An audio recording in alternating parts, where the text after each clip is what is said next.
இத பாரு, நானும் 2-3 நாளா உன்னை பார்த்துக்கிட்டு இருக்கேன். உன் நடவடிக்கை சரியில்லை. உண்மையிலேயே ஒரு கர்ப்பமா இருக்கிற பொம்பளை மாதிரி உன்னை பார்த்தா தெரியலையே. அசால்ட்டா அங்கேயும் இங்கேயும் ஓடிக்கிட்டு இருக்க.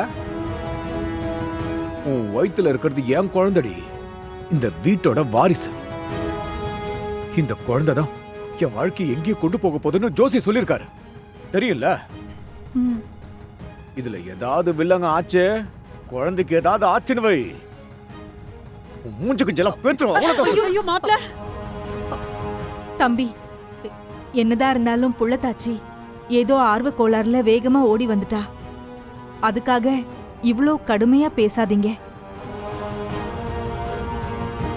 பாருங்க, சட்டுன்னு இவ மூஞ்சே மாறி போச்சு. புள்ளத்தாச்சிக்கு இந்த மாதிரி அப்செட் ஆனாலோ கோவமானாலோ அதெல்லாம் உள்ள இருக்கிற குழந்தைய பாதிக்கும் தம்பி. அண்ணி சாரி, நீ மறந்துட்ட. நீ சாரி, ஏதோ ஒரு வேகத்துல பேசிட்டேன். ஏய் இங்க வா, இங்க வா. திட்டமாட்டா, வா வா வான்றல, வா. இங்க பாரு, என்ன மறுபடியும் திட்ட வைக்காத ப்ளீஸ். ஜெயந்தி, நான் எது எதுக்கெல்லாம் கோவப்படுவேன்னு உனக்கே தெரியும்ல. இல்லைங்க, நான் ஏற்கனவே வேற ஒரு டாக்டர் கிட்ட அப்பாயின்மெண்ட் வாங்கி வச்சுட்டேன். அவங்க தான் இருக்கிறதுலயே ரொம்ப பெஸ்ட் டாக்டர்னு சொன்னாங்க. அவங்க கிட்ட போனா நல்லா இருக்கும்னு எனக்கு தோணுதுங்க. அவங்க இப்போ ஏதோ வெளி வேலையா டெல்லி வரைக்கும் போயிருக்காங்களாம். அடுத்த வாரம் வந்துருவாங்களாம். அவங்க வந்ததுக்கு அப்புறம் நானே சுகுணாக்காவை கூட்டிட்டு போய் டாக்டர் கிட்ட செக்அப் பண்ணிட்டு வந்துடுறேன். அடுத்த வாரம் தான் வராங்களா?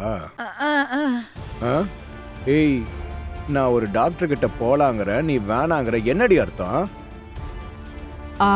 இல்ல தம்பி, அவதான் வேற ஒரு டாக்டர்னு சொல்றாள்ல, அவங்க கிட்ட போறதுதான் அவளுக்கு சரியா படுதுன்னா அங்கேயே போயிடலாம். இந்த மாதிரி விஷயத்துல போட்டு குழப்பிக்க வேணாம். சரி பரவாயில்ல, நீ அந்த டாக்டர் கிட்டே பாத்துக்க. ஆனா ஒண்ணு, அப்போ நீ அண்ணியெல்லாம் கூட்டு போக கூடாது. நான் தான் உன் கூட வருவேன். ஏன்னா நான் டாக்டர் கிட்ட நிறைய விளக்கம் கேட்கணும். உன்னை எப்படியெல்லாம் பார்த்துக்கணும்னு கேட்டு தெரிஞ்சுக்கணும். அதுக்காக தான் சொல்றேன், சரியா? அடுத்த வாரம் என்ன தேதி, டைம் எல்லாம் சொல்லிடு. நான் அதுக்கேற்ற மாதிரி பிளான் பண்ணிக்கிறேன்.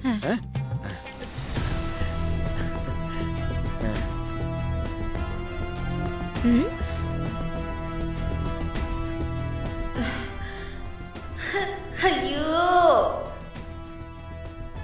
7:30 கூட கூட்டிக்கிட்டேனே. கடவுளே, எனக்கு ஏன் இந்த தண்டனையை கொடுக்குற? நான் என்ன பண்ணுவேன்? என் வாழ்க்கையை காப்பாத்திக்க தானே ஒரு பொய்ய சொன்னேன். என்னை எப்படியாவது இதுல இருந்து காப்பாத்தி விட்டுரு. நேத்து நீங்க என்கிட்ட வீட்டுக்கு வந்து என்ன கூட்டிட்டு போவாருன்னு சொன்னீங்க. ஆனா இன்னைக்கு ஆம்பளைங்க எல்லாரும் சேர்ந்து என் தாலியை கழட்ட நின்னாங்க. அத நீங்க கூட பாத்தீங்களக்கா? கருணா தாலியை கழட்ட மாட்டேன்னு சொன்னப்ப நான் சந்தோஷப்பட்டேன். ஒருவேளை அவனுக்கு என் மேல பாசம் வந்துருச்சோன்னு நினைச்சேன். ஆனா இப்ப அவன் பேசினதெல்லாம் கேட்டப்போ எல்லாம் முடிஞ்சு போச்சுக்கா.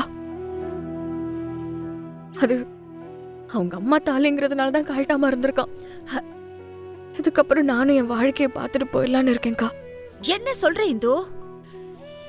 நீ இல்லாம இந்த வீடு வீடாவே இருக்காது இந்து. இங்க பாரு, நீ கண்டிப்பா திரும்ப இந்த வீட்டுக்கு வரணும். நீங்க நினைக்கிற மாதிரியே அந்த காலமும் விதியும் நினைச்சா நடக்கட்டும். ஏய், இல்லைன்னா விட்டுருங்கக்கா. பரவாயில்ல, நான் இனி ஃபுட் டெலிவரி பண்ணி லைஃபை பாத்துக்கலான்னு இருக்கேன். என்ன இந்து, நீ என்னமோ நிரந்தரமா அங்கேயே இருக்க போற மாதிரி பேசிட்டு இருக்க. இது பாரு, நீ இத மாதிரி எல்லாம் பேசிட்டு இருக்காத. இத கேக்குறப்ப எனக்கு ஒரு மாதிரியா இருக்கு. அக்கா, நீங்க என்ன நினைச்செல்லாம் கவலைப்படாதீங்க.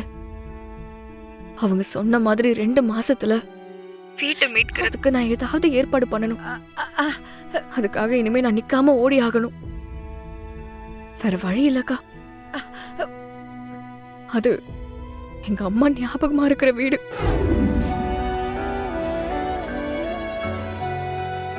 அம்மா, என்னை சுத்தி என்ன நடக்குதுன்னு எனக்கு தெரியலம்மா. அதை என்னால கட்டுப்படுத்தவும் முடியல. இந்து கழுத்துல கிடக்கிற அந்த தாலி செயின் உன்னோடதா இல்லாம வேற தாலியா இருந்து அதை நீ கழட்டியிருப்பியான்னு கேட்டா கண்டிப்பா என்கிட்ட இருந்து கழட்டியிருப்பேன்னு பதில் வராதுமா. எனக்கு தெரியல, எனக்கு தெரியலம்மா. என்னமோ ஒன்று என்னை தடுக்குது.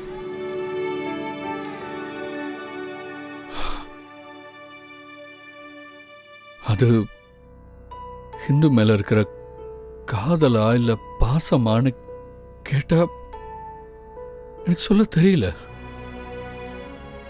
நான் அவங்க பேச்சை கேட்காம இருந்ததுக்கு அவங்க என்னை மன்னிச்சு விட்டுட்டாங்க. இதுக்கப்புறமா என்னால ஹிந்துக்காக பேச முடியாதுமா.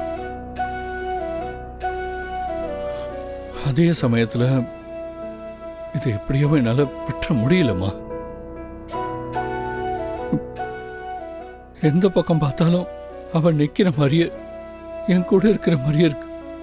நின்னா படுத்தா எந்திரிச்சா எல்லா பக்கமும் அவதான் இருக்கா.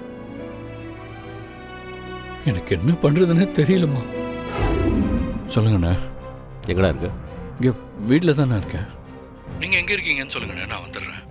அதெல்லாம் வேணா, நீ உடனே பேங்க் போய் லாக்கர்ல இருந்து நம்ம சேட்டோட அப்பார்ட்மெண்ட் டாக்குமெண்ட்டை பத்திரமா எடுத்துருவோம். சரிண்ணா. இன்னும் 1 மணி நேரத்தில் வேற ஒரு பார்ட்டி அதை வாங்குறதுக்கு வராங்க. சரிண்ணா. டேய், 1 மணி நேரத்தில் அந்த பார்ட்டி இங்கே இருப்பாங்கடா. நல்லா கேட்டுக்கோ. இந்த டீல் முடிஞ்சா நமக்கு சொல்லைய 1 கோடி ரூபாய் லாபம். லேட் பண்ணுறது. சரிண்ணா, நான் போயிட்டு வந்துடுறேன். இப்ப கூட நீங்க வீட்டுக்கு வந்து உங்க அண்ணனுங்க தாலியை கழட்ட சொன்னதும் தாலியை கழட்ட மாட்டேன்னு சொன்னீங்க. அது என் மனசுக்கு ரொம்ப சந்தோஷமா இருந்துச்சு.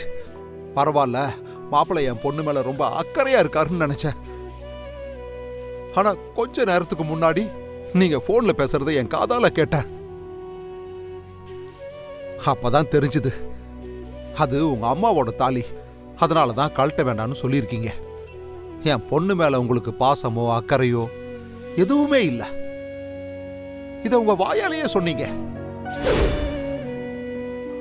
உங்க அம்மா ஞாபகமா இருக்கிற அந்த தாலியை கழட்டினா அவங்க உன்னை மன்னிக்க மாட்டாங்கன்ற ஒரே காரணத்தினால தானே? ஆமாண்ணா, அது நீங்க சொன்ன காரணம் தான். அதனால இதுக்கப்புறமும் இனி உங்களுக்கும் எங்களுக்கும் எந்த ஒட்டும் இல்லை, உறவும் இல்லைன்னு முடிவு பண்ணிட்டோம். இப்படி எங்களை கை கழுவி விட்டதுக்கு அப்புறமும் உங்ககிட்ட பேசுறதுக்கு என்ன இருக்கு சொல்லுங்க? மாமா, நான் சொல்றத மட்டும் கொஞ்சம். வேணாம்ப்பா, நீங்க எதுவும் சொல்ல வேணாம்ப்பா. நீங்க போன்ல பேசுனீங்கல்ல, அதை கேட்டு அப்படியே பூரிச்சு போயிட்டோம். நீங்க சொல்ல வேண்டியதை சொல்லிட்டீங்க. இதுக்கு மேல பேசுறதுக்கு ஒண்ணு இல்ல. இல்ல மாமா, அது நான் திவாகரன் சமாளிக்கிறதுக்காக சொன்னது. அது எப்படி உங்களுக்கு? எதுக்கு விளக்கமெல்லாம் சொல்லிக்கிட்டு இருக்கீங்க? அதான் எல்லாம் தெரிஞ்சு போச்சுல்ல. உங்க சின்ன அண்ணன் வந்து எல்லாத்தையும் எங்களை போன் வழியா கேட்க வச்சுட்டாரு. போதுமா?